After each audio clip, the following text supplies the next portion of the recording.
mais o que estudar. Nossa, eu tô muito perdida. Alguém me ajuda!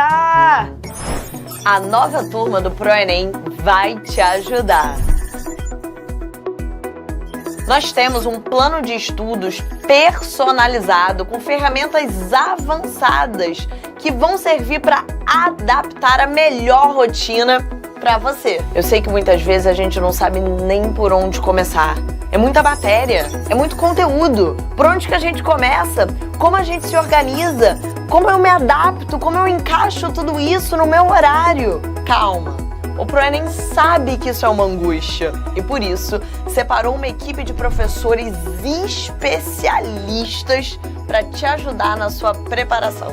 Basta você contar com a gente que nós vamos organizar de acordo com os seus horários e dias da semana disponíveis para montar o melhor plano de estudos para você. Viu só? Gostou dessa surpresa, dessa novidade? Pois é, um cronograma de estudos personalizado que se encaixa na sua rotina. Vem com a gente e monte sua própria rotina de estudos com a turma Enem Pro 360. Estamos ao vivo, estamos online. É isso aí, meu diretor. Muito boa noite, galera. Sejam bem-vindos e bem-vindas a mais uma aula de Geografia. Para quem não me conhece, meu nome é Leandro. E esse é o momento em que teremos a nossa primeira aula de Geopolítica, um assunto que vai se desdobrar em outros momentos, especialmente na semana que vem, quando falaremos sobre nova ordem mundial. Mas hoje a gente vai começar a tratar do que se trata a geopolítica, falar sobre a geopolítica que se desdobrou durante grande parte do século XX, que passou por um período conhecido como Guerra Fria e que é habitualmente chamada de Velha Ordem Mundial. Muito boa noite para quem está aí no chat. Vi que algumas pessoas estavam aí falando mal da pobre da cartografia.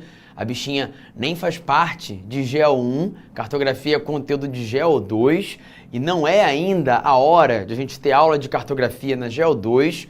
Daqui a pouquinho, às 8h30, a gente vai falar em Geografia 2 sobre urbanização. E é só depois que a gente terminar a urbanização que aí sim a gente fala sobre energia, cartografia e engrena falando de outros assuntos de geografia física.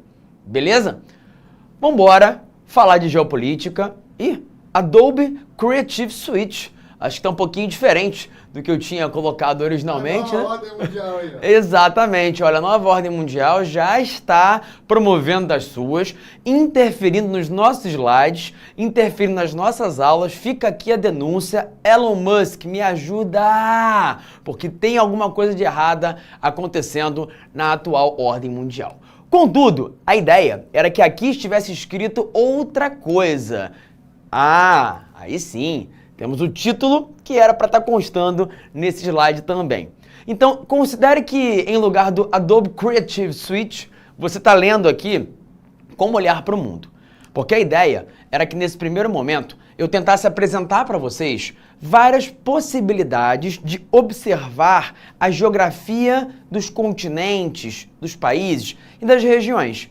Há vários mapas mundi que podem retratar temas diferentes em relação à geografia.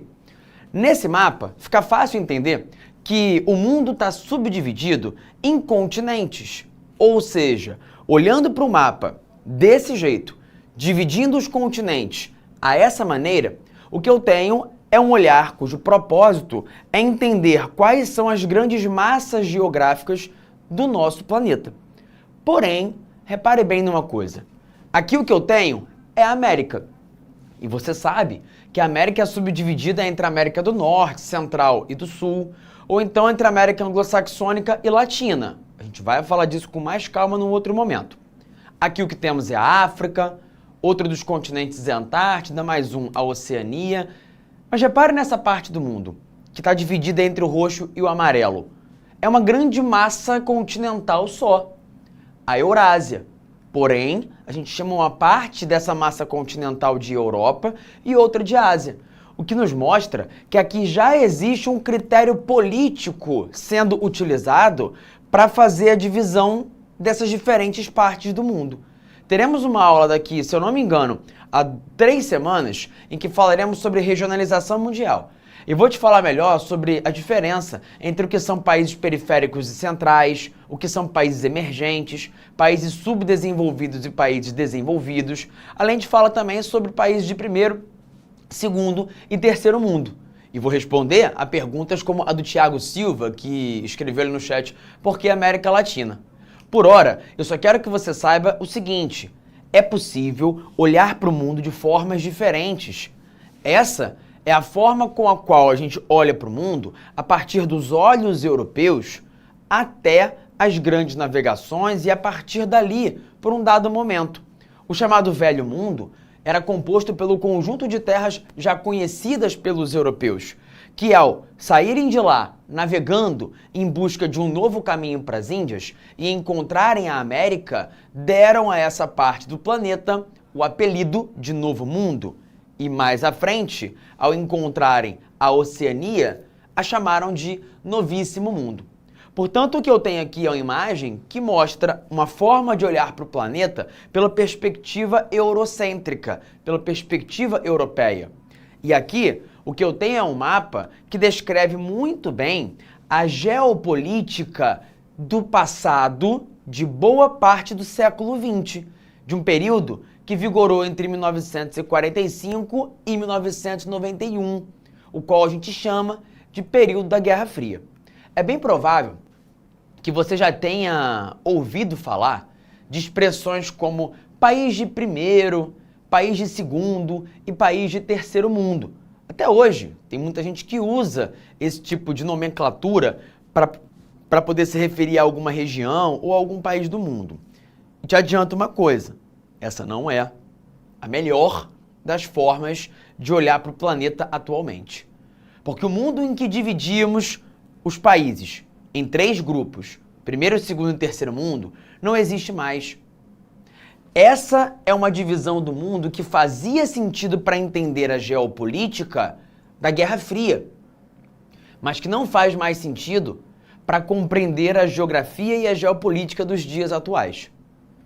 Por outro lado, essa imagem sim é mais condizente com tempos mais recentes. E nela, o que eu vejo é uma divisão dos países em apenas 2 grandes grupos, o dos países centrais e dos países periféricos. Ainda que, uma vez que esse é um mapa produzido no comecinho dos anos 2010 e nós estejamos em 2023, o que significa que já se passaram ao menos 11 anos entre um momento e outro, de lá para cá, o mundo já mudou bastante. E aí não dá para falar exatamente que a China se enquadra assim tão bem como um país periférico. Assim como não dá para dizer que todos os países que estão aqui em amarelo possuem exatamente as mesmas características. E o que eu estou então até agora tentando te mostrar é que o mundo é complexo e que analisar o papel de cada país no mundo e as relações internacionais entre os países é parte importante do que a geopolítica faz. Olhando geopoliticamente para o mundo, a gente consegue perceber que ele é profundamente desigual. E há várias métricas, várias estatísticas, vários dados que permitem que a gente conclua isso. Eu trouxe um exemplo aqui, que mostra as 500 maiores corporações do mundo em 2015 por país. Em 2015, das 500 maiores empresas do mundo, 128 eram dos Estados Unidos. 98 eram chinesas, 54 japonesas, 28 britânicas, 28 alemãs, 31 francesas. Fora esses países, a gente vê, na Venezuela, 1. No Brasil, 7. No Chile, 1. Na Colômbia, 1. Em Luxemburgo, 1. Na Turquia, 1. E há muitos dos quase 200 países do mundo que sequer aparecem aqui representados, porque não tem nenhuma das 500 maiores empresas do mundo. O que esse dado mostra pra gente? Que se as principais empresas do mundo, em sua grande maioria, se concentram geograficamente em alguns poucos países, se é neles, esses poucos países, em que ficam as sedes dessas grandes corporações, isso é um sintoma claro de que é lá que está a maior parte da concentração de poder global. Porque empresas muito grandes e muito ricas têm poder. Assim como países muito ricos também têm poder. Isso mostra, portanto, que o mundo é desigual do ponto de vista econômico, social e político. Por que ele é desigual? As razões são várias. Algumas delas a gente já abordou em aulas anteriores. Você deve lembrar da aula que nós tivemos sobre divisão internacional do trabalho. Vocês lembram? Vocês lembram como naquela aula, que se eu não me engano foi a primeira do ano, a gente falou sobre como é que os países têm papéis diferentes no comércio internacional? Como é que alguns são vendedores de matéria-prima até hoje e alguns são vendedores de produtos altamente tecnológicos?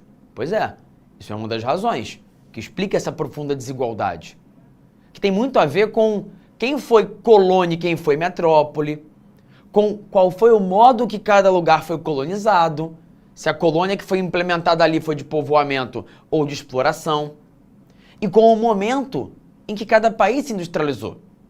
De modo geral, os países que se industrializaram primeiro e que são grandes vendedores de produtos mais tecnológicos possuem não só mais poder econômico, mas também mais poder político. Isso quer dizer que quando eles, metaforicamente falando, sentam na mesa redonda com outros países para poder negociar, eles não estão numa posição horizontal. A gente tem quase 200 países do mundo e não há uma relação horizontal entre eles.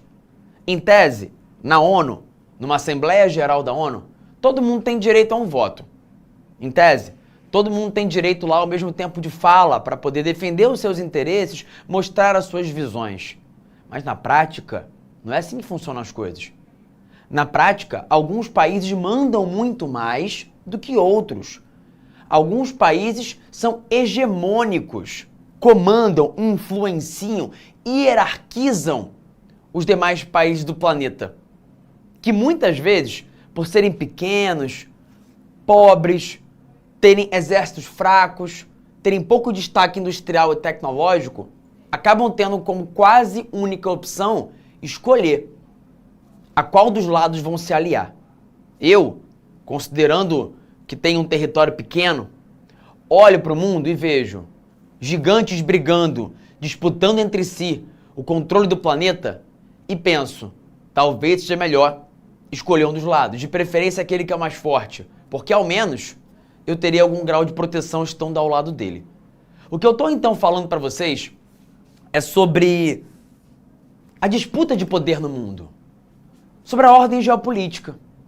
Entendamos então geopolítica como um ramo do conhecimento, como uma ciência que busca compreender o papel da geografia, da natureza, dos recursos naturais e dos territórios sobre as relações entre os países. Fazer análises geopolíticas inclui analisar de que forma um país pôde se beneficiar ou se prejudicou pela presença ou ausência de recursos naturais, por ter um território grande ou pequeno, por ser um país com um litoral extenso ou não ter saída para o mar. Fazer análises geopolíticas implica entender qual é o interesse de um país ao ampliar o seu território sobre outras localidades. Qual o interesse de um país ao fazer acordos políticos, comerciais ou militares com países vizinhos? Qual o interesse dos países em dominar áreas continentais ou áreas oceânicas? Fazer análises geopolíticas implica compreender como o mundo funciona. Espero que esteja claro até aqui. Se tiver, por favor, vocês comentem aí no chat. E aí deixa eu dar uma olhadinha aqui no que a Carolina me disse. Se eu já vi o vestibular da Federal de Santa Maria que divulgaram hoje, não vi. Assim, minha vida tem estado bastante corrida nos últimos dias e, infelizmente, eu ainda não vi não, tá? Você depois manda pra mim uma mensagem no Instagram que eu posso tentar dar uma olhada e aí te oriento. Tá certo? Pois bem, então a ordem geopolítica do mundo nada mais é do que a forma como os países estão organizados e como funcionam as relações entre eles. E eu queria perguntar a vocês o seguinte, tá? Que bom que vocês estão entendendo. Quero perguntar uma coisa e quero que vocês respondam no chat, tá? Qual país hoje é a maior potência do mundo? Pode responder aí para mim. A pergunta é essa. Qual é o país que hoje, 2023, exerce o papel de maior potência global? E aí você pode usar vários critérios para poder fazer essa análise. Poder econômico, tamanho do exército, ou mesmo força militar como um todo, quantidade de armas, quantidade de tanques de guerra, de caças. Você pode usar como critério a influência comercial que o país tenha sobre o mundo. Todo mundo está apontando os Estados Unidos. Ah, tem quem está falando China. É isso mesmo, tá? Estados Unidos e China são os dois países que hoje disputam a hegemonia global com maior rivalidade entre si. Agora vamos lá. Sempre foi assim? Você sabe que não. Tem de sacanagem ali, né? Colocando Mongólia, claro, Brasil. O Brasil é um player importante, tá? Aliás, deixa eu mudar a palavra que falar player parece que eu sou um Faria Limer, né? Parece que eu sou um coach quântico. Cruz credo, jamais quero ser confundido com um desses tipinhos aí. Então o Brasil é um ator. A gente está no Brasil, vamos falar português. O Brasil é um ator muito relevante na geopolítica internacional. Isso é inegável. A gente às vezes, ou quase sempre, tem um complexo de patinho feio e acha que o Brasil é o pior lugar do mundo. Não é. Tem muitos problemas, infelizmente, inúmeros problemas. Mas há outros muitos países com tantos ou mais problemas do que o nosso. E sim, o Brasil é uma das maiores economias do mundo. Pode parecer que não, mas nós estamos entre os maiores atores da geopolítica regional. Quando se fala de América Latina, então, não tem nem o que discutir. O Brasil é o ator mais relevante. Claro, há outros atores importantes também, como a Colômbia, como a Argentina, o México, mas o Brasil é o maior destaque. E a gente é um destaque global também, ainda que óbvio, com um peso menor do que o dos Estados Unidos, da China e de outros países. Aí o Cairo de Caldas diz que eu vou lançar logo o curso de investimentos. Jamais. Aquele cursinho clássico, né? Que o cara conta meia dúzia de bobagem pra você. Curso de vender curso, né? É, e te diz como você vai ficar rico, supostamente fazendo o que ele fez. O que ele fez é te vender o curso, pra poder ficar rico. Aí ele mostra lá uns prints, né, de que ele recebeu não sei quantos Pix, vendeu não sei quantas milhas, aí o cara tem carro importado, ele viajou pra não sei aonde. Pilantra é o que não falta. Ele fala que vai te deixar mais confiante. Como? Te fazendo ficar tão seguro de si mesmo que você vai conseguir andar em cima de caco de vidro, né? Vocês viram essa coisa patética? Eu fico irritado de verdade. Sexta-feira à noite, eu tô tendo que lembrar desse tipo de coisa. As pessoas há algum tempo fazem esse tipo de bobagem. Me chamaram já algumas vezes para participar de treinamentos. Treinamentos em que você ia ficar um fim de semana inteiro encontrando pessoas as quais você não conhecia e teria uma série de dinâmicas. Primeiro, eu não estou disposto a conhecer novas pessoas. Eu já estou no momento da minha vida que, apesar de eu não ser tão velho, já está difícil dar conta do grupo de amigos que eu tenho. É muito evento, é muito chá de bebê, é muito chá de panela, é muito casamento e tudo isso custa dinheiro, né? Que cada evento que te convidam tem que levar alguma coisa. Ou tem que alugar uma roupa, né? Ah, você vai ser meu padrinho, legal. E tu pensa, nossa, isso é bom ou ruim? Porque eu vou ter que gastar dinheiro com a roupa, às vezes o casamento é em outro estado, vou ter que gastar uma grana com o presente, né? Então, às vezes é melhor nem convidar. Mas, enfim, há algum tempo fazem esse tipo de vergonha alheia e tem gente que cai. Por quê? Porque parece que tem muito brasileiro que passa o dia todo digitando no Google como ficar rico fácil. De maneira simples, sem muito esforço. E aí, para cada otário que sai na rua ou vai ao Google, sempre tem algum malandro que vai envolvê-lo em algum tipo de golpe para que depois ele se arrependa. Vambora!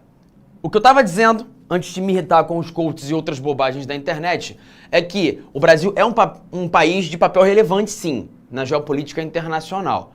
Obviamente não tanto quanto a China ou quanto os Estados Unidos, mas é um país bastante relevante. E antes de prosseguir falando sobre o que está nessa imagem, eu quero dizer para você o seguinte: ordem mundial é algo muito mais simples do que, às vezes, vou eu me irritar de novo, os youtubers estúpidos do submundo da internet fazem parecer. Infelizmente, no mundo em que estamos, em que a internet tem se difundido, os idiotas têm cada vez mais voz. E aí, teorias conspiratórias sem qualquer base material se proliferam aos montes. E, gente, me incomoda qualquer teoria conspiratória, tá? De cunho ideológico à direita ou à esquerda. Por exemplo, tem grupos de amigos meus de direita que têm profundas teorias conspiratórias sobre como é que teriam bilionários como George Soros, que estariam patrocinando países no mundo inteiro para poder financiar grupos abortistas, gaysistas e outras bobagens mais. Por outro lado, tem alguns grupos meus com viés de amigos meus de viés ideológico à esquerda que ficam propagando bobagens como já existe a cura do câncer, já existe a cura da AIDS, isso só não é divulgado porque a indústria farmacêutica quer continuar ganhando muito dinheiro. Mas há teorias e há provas muito boas sobre como é que se você beber a própria urina, você vai purificar o teu corpo. Gente, não dá, né? Então assim, vamos parar de acreditar em bobagem e vamos nos ater aos fatos.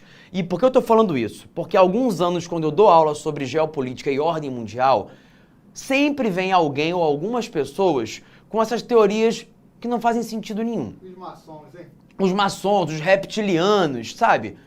É difícil de aturar, isso é o terraplanismo geopolítico. Então vamos para o mundo concreto, dos fatos. O que é ordem mundial? A forma, presta atenção agora, a forma como a geopolítica internacional está organizada. Quando eu perguntei a vocês aí que dissessem para mim qual é o país mais poderoso da atualidade e vocês me disseram Estados Unidos ou China, ou Estados Unidos e China, vocês fizeram um retrato do que é o mundo hoje, do que é a ordem mundial da atualidade. Em 2023, a ordem mundial em que a gente vive é uma ordem geopolítica em que há uma disputa cada vez maior pelo controle global por Estados Unidos e China. Americanos, a atual maior potência, tentando não perder esse protagonismo para os chineses, cuja importância econômica, comercial, tecnológica e política tem crescido cada vez mais. Essa é a ordem geopolítica contemporânea, que vai ser objeto de estudo nosso muito mais na semana que vem do que hoje. Mas eu quero que você pense rapidamente em como é que no passado a ordem geopolítica já foi distinta. Pois é, né? Tô aqui fazendo, John Fernandes comentou, né? Quem tava sentindo falta feitosa, eu encarnei ele hoje. Pois é, assim, eu bebi o John Coffee, né?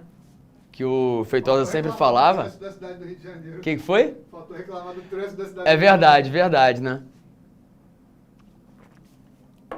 Mas reclamei de outras coisas aí, já incorporei um pouquinho da alma do meu querido irmão, amigo Thiago Feitosa. Saudade de você, não te vejo há algum tempo. Pedi a vocês para falarem do presente. Pensem no passado. Como é que era a geopolítica no século XIX ou no século XVIII? Os atores que exerciam esse poder de potência hegemônica eram os mesmos? Não eram. Vamos voltar mais no tempo. Houve um tempo que o Império Romano era o império mais poderoso do mundo. Houve um tempo em que havia outros impérios muito poderosos também, o Império Mongol, o Império Turco-Otomano. Mais recentemente, a Inglaterra foi, por um bom tempo, a maior potência global. Tinha um império mesmo, né? Que se estendia do extremo leste ao extremo oeste do mundo. Um império onde o sol nunca se põe. Mais recentemente, já no começo do século XX, foi a vez dos países europeus se engalfinharem, brigando por territórios depois da partilha da África na Primeira Guerra Mundial, o que gerou um rearranjo na política internacional, que mudaria ainda mais com a Segunda Guerra. Houve um tempo durante a Segunda Guerra Mundial em que a Alemanha pareceu muito próxima de vencer aquela batalha, mas ela terminou derrotada. Houve um tempo durante a Segunda Guerra Mundial, em que o Japão era a maior potência naval do mundo. Só que ele acabou derrotado. Então, com o fim da Segunda Guerra Mundial, a ordem geopolítica vigente até então desmoronou. E uma outra ordem geopolítica surgiu. Uma ordem geopolítica, naquele momento, em 1945, marcada pelo enfraquecimento das antigas potências europeias. Porque os ingleses, Os franceses até venceram a guerra, mas saíram arrebentados. É tipo aquela luta de boxe, que você vai ter lá 12 assaltos. Acho que boxe não é um bom exemplo não, né, meu diretor? Ninguém assiste boxe hoje em dia mais, né? Melhor o MMA. MMA, né? Tipo aquela luta de MMA, em que o malandro passa vários assaltos ali apanhando, termina com a cara toda arrebentada, mas em algum momento ele dá um golpe que consegue finalizar o adversário. Venceu, mas teve que ir pro hospital. Se bobear, quebrou vários ossos da cara, tá todo troncho ali, ó, tipo Stallone em boa parte dos filmes dele, né? Como no Rocky, em que ele sempre terminava, quase sempre, vencendo, mas bem arrebentado. A França e a Inglaterra terminaram a Segunda Guerra Mundial assim, vencedoras, mas completamente arrebentadas. E aí isso permitiu que outros países ocupassem o lugar de potência hegemônica que antes eram os europeus que ocupavam. Quem foram esses países? Fala pra mim no chat. Quem foram esses países que após a Segunda Guerra Mundial se posicionaram como as novas grandes potências? As potências hegemônicas, que apesar de serem dois países, eram antagônicos e muito diferentes entre si. Vamos ver quem vai ser o primeiro a comentar aí no chat. Vocês sabem, eu tô falando do contexto que começa a partir de 1945. O contexto que começa imediatamente após a Segunda Guerra Mundial. Boa, Thiago. Mandou a Rússia e a Sandra foi ainda mais enfática. Estados Unidos e Rússia. 1945 marca, então, o início de uma ordem geopolítica que já não existe mais. E é por isso que eu chamo essa ordem geopolítica que já não existe mais de velha ordem mundial. Entende? Não que não tenham havido outras ordens mundiais antes dela. Claro que houve. Mas é essa que o vestibular mais gosta de cobrar de você, tanto em história quanto em geografia. Portanto, a ordem geopolítica está em constante transformação. A gente vai na próxima aula, por exemplo, falar bastante disso aqui, ó, de G20, G8, quais são as nações mais poderosas da atualidade, onde que a União Europeia se enquadra nisso, onde que os BRICS se enquadram nisso, de que modo o mundo desenvolvido tem mais poder do que o mundo dito subdesenvolvido, de que maneira o G20 tem se posicionado como um conjunto cada vez mais poderoso nas discussões internacionais. Mas por hora, o que eu quero falar para vocês mesmo é sobre as principais características dessa disputa envolvendo os Estados Unidos e a União Soviética. Mas para isso, eu preciso que você entenda que numa disputa geopolítica, numa disputa internacional, não são apenas os estados que têm poder. Não é apenas o governo dos Estados Unidos que tem voz e que influencia nas decisões. Não era apenas o governo da União Soviética que tinha voz e influenciava nas decisões. Tanto no passado quanto hoje em dia, para além dos estados e seus respectivos governos, há outros grupos que atuam com muita relevância. Quer um exemplo claro disso? Agora no Brasil e em outros lugares do mundo, tem uma forte discussão sobre qual é o papel que o Estado deve ter em relação às redes sociais e às grandes empresas conglomerados de mídia que estão por trás dessas redes sociais. Facebook, WhatsApp, Telegram, fazem parte do grupo de empresas que atuam no mundo inteiro e cujas ações influenciam na política interna de cada um dos países do mundo e na política internacional também. Outro exemplo de atores que influenciam bastante na geopolítica inclui organizações como a ONU, o FMI, o Banco Mundial, a OMC, assim como outros vários grupos que muitas vezes quase ninguém cita. E a forma de cada um desses atores atuar pode variar. Quando os Estados Unidos dizem invadiremos o Iraque, levaremos armas, soldados e destruiremos nosso inimigo.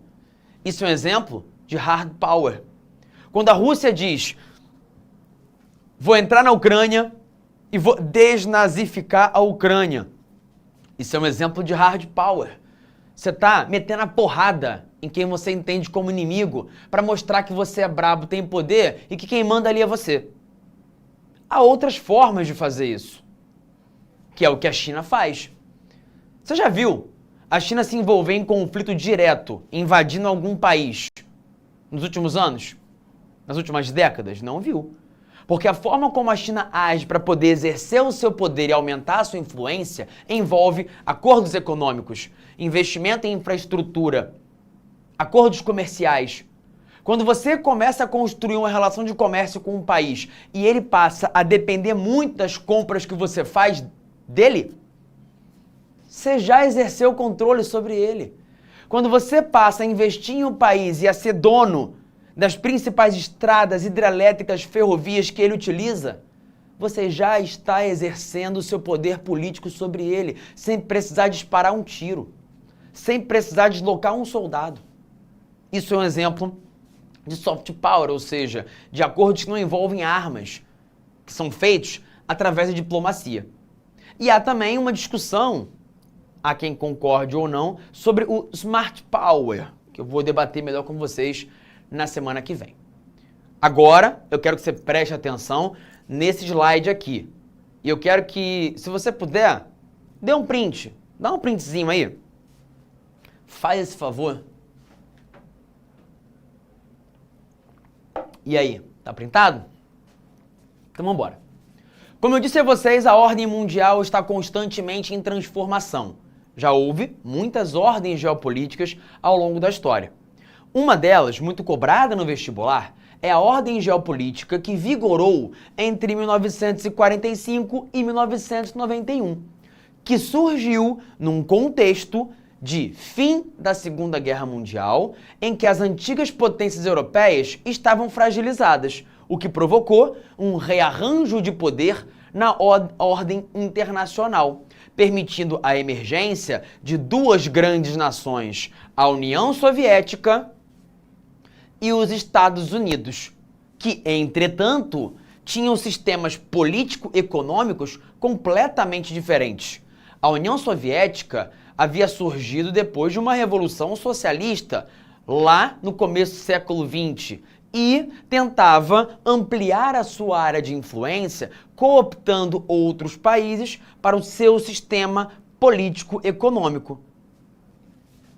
Por outro lado, os Estados Unidos eram, naquele momento, o principal representante do capitalismo ocidental e queria não só manter o resto do mundo sob o capitalismo ocidental, porque isso representaria mais possibilidades de comércio e de ganhos econômicos, como pretendia ampliar a sua influência sobre os países que estavam, naquele momento, influenciados pela União Soviética. Ou seja, Estados Unidos e União Soviética acabaram, na prática, rachando o mundo ao meio, entre o grupo de países capitalistas influenciados pelos americanos e o grupo de países socialistas influenciados pela União Soviética. No mundo inteiro, essa divisão passou a ser uma realidade, mas talvez o lugar onde isso tenha sido mais visível tenha sido a Europa. Na Europa, genericamente falando, a parte mais ocidental se manteve aliada aos Estados Unidos, até porque os americanos, ao final da Segunda Guerra, disseram para esses países: fiquem do meu lado, fiquem do lado capitalista da força e eu emprestarei dinheiro para que vocês possam se reconstruir. É o que eles fizeram através do Plano Marshall. Do mesmo modo, os americanos convenceram alguns países asiáticos, como o Japão, a Coreia do Sul e outros, Taiwan, Singapura, Hong Kong, a ficarem do lado capitalista da força, também em troca de dinheiro, do Plano Colombo. A União Soviética não ficou atrás e disse: países que queiram estar ao meu lado, países do leste europeu e outros países que entendam que vale a pena ficar ao lado de quem está no bloco socialista, fiquem comigo e eu também os ajudarei financeiramente, através da Comecon. Ao mesmo tempo, os americanos criaram uma organização militar, porque essa era uma preocupação de muitos dos países capitalistas. arrebentados pela Segunda Guerra Mundial, franceses, alemães, chegaram para os americanos quando ouviram um papinho "fique ao lado dos capitalistas" e perguntaram, tá, e se os soviéticos entrarem aqui e quiserem enfiar a porrada na gente? Ou quiserem nos levar para o lado deles? Quem nos protege? E aí os americanos, fiquem tranquilos, vamos criar a OTAN, a Organização do Tratado Atlântico Norte, uma organização militar para proteger países capitalistas ocidentais, em especial os países da Europa. Os soviéticos, então, fizeram o mesmo e criaram um Pacto de Varsóvia, uma organização militar para defender os países socialistas do leste europeu e de outras partes do mundo. Repara então que quase sempre que você olha para um período que é esse, você vai ver uma bipolaridade.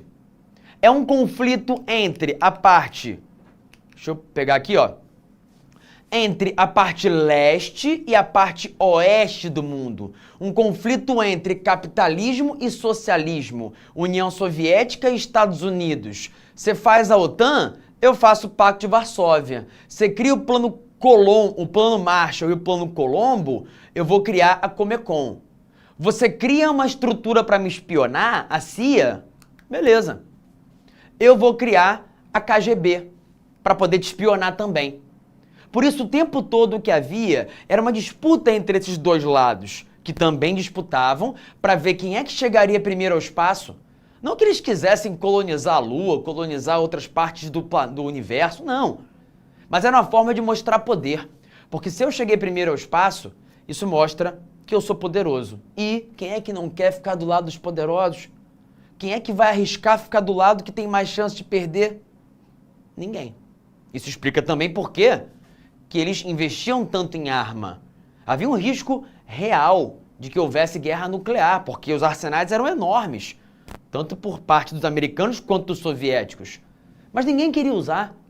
É claro que os americanos não queriam atacar os soviéticos de forma direta e nem o contrário, porque eles sabiam que havia uma destruição mútua assegurada. Se houvesse um ataque direto entre eles, não ia sobrar nada. Por isso que um dos lemas da Guerra Fria é o de que havia uma paz impossível, mas que a guerra era improvável. Isso fez com que houvesse uma coexistência pacífica entre americanos e soviéticos, ainda que eles tenham participado de várias guerras indiretamente. Pensa em exemplos que você costuma ouvir em aula de história. Guerra do Vietnã, Guerra das Coreias, Guerra do Afeganistão e várias das guerras que aconteceram no continente africano no processo de descolonização, em que americanos apoiavam um grupo étnico e soviéticos apoiavam outro grupo étnico.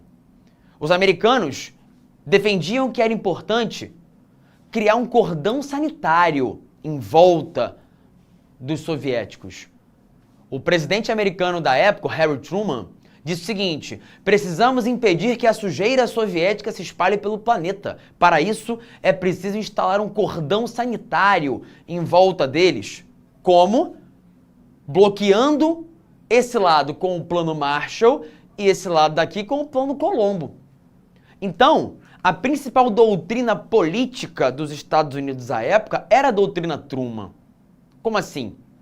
Doutrina Truman é a política externa implementada durante o governo Truman pelos Estados Unidos, que consistia em tentar impedir o avanço socialista pelo planeta, criando um cordão sanitário em volta dos soviéticos para impedir o que eles chamavam de um possível efeito dominó.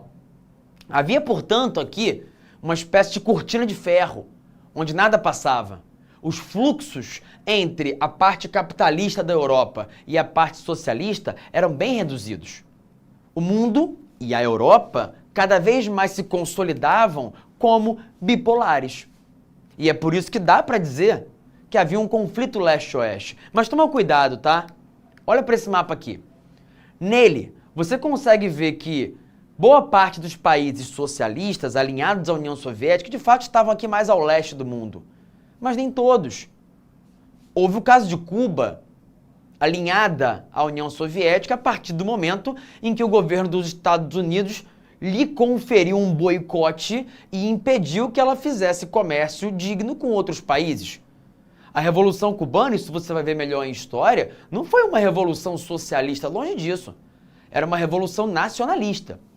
Mas como o Fidel, em dado momento, mexeu com os interesses das empresas americanas, isso fez com que o governo americano, em resposta, criasse um boicote e impedisse os cubanos de comercializarem com o resto do mundo. Afinal de contas, quem é que iria comercializar com Cuba se o risco era de que você, com isso, não pudesse mais fazer comércio com os americanos? Ninguém. E foi aí que os soviéticos olharam aquilo como oportunidade. Então quer dizer que tem uma ilha colada na Flórida, pertinho do Pateta e do Mickey, aqui na Disney, que tá brigando com os Estados Unidos e que tá sem saída porque foi boicotada por eles? Porque sofreu um bloqueio comercial? Ótimo! Vou lá agora e propor a eles que se declarem socialistas. Aí os soviéticos foram lá, trocaram uma ideia com o Fidel falou, é óbvio agora, sou comunista desde criancinha. Nunca foi, mas virou por um contexto de que os soviéticos ofereceram ajuda, dinheiro, muita grana, no momento em que eles estavam ferrados por causa do bloqueio imposto pelos Estados Unidos. Ou seja, muito menos ideologia, muito mais pragmatismo. Aliás, gente, as pessoas, em especial os jovens, não só os jovens, né? Porque conforme você vai ficando mais velho, também há como acumular burrice e ignorância. Mas, em geral, as pessoas, hoje nas redes sociais, são muito enfáticas, defendendo a sua respectiva ideologia. E, no mundo real, o que acontece é que os negociantes que, em público, se mostram de ideologias completamente diferentes, muitas vezes estão ali apertando as mãos, trocando uma ideia, porque o que impera é o pragmatismo. Eu vejo, nesse momento, é melhor me alinhar aos americanos ou aos chineses? Bom, os chineses parece que vão vencer essa batalha. Vou me alinhar a eles. E dane-se qual sistema político eles usam. Dane-se o que eles fazem no país deles, porque ninguém se importa. Essa é a grande verdade. Para fazer discurso, sim. Na prática, isso não influencia. Portanto, dá para dizer que o período da Guerra Fria foi um período marcado por essa bipolaridade, o que não quer dizer que todos os países tenham se alinhado geopoliticamente a um lado ou ao outro. Por exemplo, a Iugoslávia, a Índia, a Indonésia são alguns dos países que fundaram um movimento chamado de Movimento dos Não Alinhados. Fizeram uma conferência, a Conferência de Bandung, em que reivindicaram o direito de não se alinhar geopoliticamente de maneira obrigatória nem aos americanos e nem aos soviéticos. É daí que surge a expressão terceiro mundo. Essa é uma das origens da expressão terceiro mundo. Porque na prática, deixa eu colocar aqui um outro mapinha. Ah, não tá aqui. Poxa, uma pena. Na prática, o mundo da Guerra Fria era dividido entre o primeiro mundo capitalista rico, formado pela América Anglo-Saxônica, Europa, Japão, Austrália. O segundo mundo, o outro mundo, socialista soviético. E um enorme conjunto de países pobres, capitalistas pobres ou geopoliticamente não alinhados, que compunham aquilo que nós chamamos de terceiro mundo. Tá certo? Nesse momento, como já são 8h16, eu vou caminhar para fechar nossa aula e vou prosseguir falando sobre esse assunto na semana que vem. Porque na semana que vem eu preciso te explicar como é que houve o fim dessa ordem geopolítica marcada pela Guerra Fria e de que modo a gente encaminhou a geopolítica internacional para o cenário que a gente tem hoje, que já não é mais o mesmo de 1991. Vou pedir desculpas, inclusive, pelo material de hoje, porque tem algumas coisas aqui que estão faltando. Faltou um mapinha que eu ia mostrar aqui e que eu achei que estava aqui, não tá. Faltou o resumo lá do final, mas é porque a semana foi bem complicada, tá? Vou abrir meu coração aqui. Eu tenho 5 gatos, né? Ou melhor, uma gatinha minha morreu ontem. Para quem tem gato deve saber o que é FeLV, é leucemia felina. A gatinha era bem novinha, tinha 1 ano. A gente descobriu que ela tinha FeLV e aí fez tudo que podia, fez transfusão de sangue, fez mais outra transfusão, mas aí, infelizmente, ela acabou morrendo. E aí, assim, não consegui dormir direito a semana toda porque tava tratando dela, dando remédio de madrugada, uma confusão terrível. E aí foi ontem, né, que ela faleceu, infelizmente. Então, não deu, assim, no meio do trâmite todo que estava acontecendo ali, veterinário corre de um lado para o outro, remédio, isso, aquilo, enterra, para poder fazer o material ao modo que eu queria, tá? Prometo que na semana que vem eu faço os ajustes necessários, mas espero que vocês tenham compreendido a ideia central e a lógica do nosso tema da aula de hoje, tá bom? Um beijo para vocês, tchau, tchau e até daqui a pouquinho. Assista nossas aulas a hora que você quiser. Vem com o Pro, o cursinho online que mais aprova no Enem. Assine em proenem.com.br.